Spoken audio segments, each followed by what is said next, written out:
writing a book review about a novel that is about a book reviewer writing a novel, and that references the act of novel writing, often in footnotes, is the self-reflexive task of appraising Kirsty Gunn's latest offering.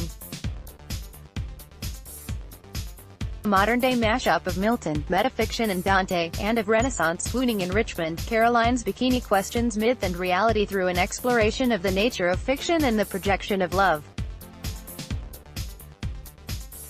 Courtly love is the fabric on which this modern story is sewn. The book includes sections of Il Canzoniere, a sonnet sequence written by Petrarch after having fallen in love with a 14-year-old girl exiting a church. The 14th-century poet wrote yearningly about her for a period of 40 years without ever meeting her. In the 21st century of Gunn's novel, financier Evan Gordonston, outgoing but in a retiring kind of way, returns from the U.S. after 30 years. Evan and the book reviewer, Emily Stewart, once childhood neighbors and best friends, haven't seen each other their entire adult life. Arriving in London, Evan contacts Thin, as he calls her, and takes lodgings, on her suggestion, with a woman in Richmond with whom he promptly falls in love. Enlisting Emily's help to record the experience, which he initially considers fictionalizing, he exuberantly declaims, "I want to be in Thin, the entire story, with my full name and all my feelings on show." So begin multiple meetings in gin bars in West London, with Evan handing Emily portions of disconnected writings detailing his love for his landlady, Caroline Beresford. Emily, in her role as amanuensis, is encouraged to use these notes as she sees fit. Her reason for agreeing to this role is Milton. Once an ardent English student, she loves the image of Milton with his daughters, this scene by the bed, the poet and those steady scribes of his, waiting for them to come in after a night of composition with his chunks of iambic pentameter at the ready and them being there to write it all down. A section entitled, "Some Further Reading Material," informs us of the coincidence of Emily's surname. Milton lived in the era of the Stuarts, and also in Hammersmith, and Emily lives in an area on the borders of Hammersmith. In the main novel, Emily herself places it in quote marks, uncertain how exactly to term this narrative of experience. Academic footnotes share space with Emily's first-person colloquial voice. She frets whether what she is doing is real writing, whether it is interesting, or going anywhere, nudging us to question the nature of fiction.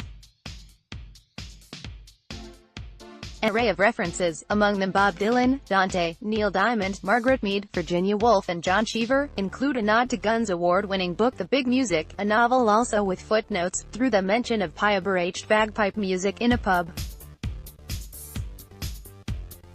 And alternative narratives abound. Evan suggests to Emily the possibility of another book, running as a counterpoint to this one.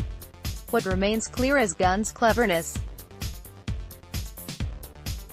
She is a writer who flicks language about this way and that, inspecting its underbelly. Yet writing is more than the caliber of its conceit. If one is judging Caroline's Bikini, a metafictional homage to Renaissance love, as an erudite work that erudite readers will get, it is seductively successful. If one is searching for something that, as the narrator puts it, the reader might engage with, feel emotionally attached to, might care about, even, it cools on the page. While self-reflexivity isn't new in literature, Cervantes employed it more than 400 years ago in Don Quixote, it has never been more relevant. In the era of fake news, belief is no longer suspended. Perhaps, then, the issue in Caroline's Bikini is one of length.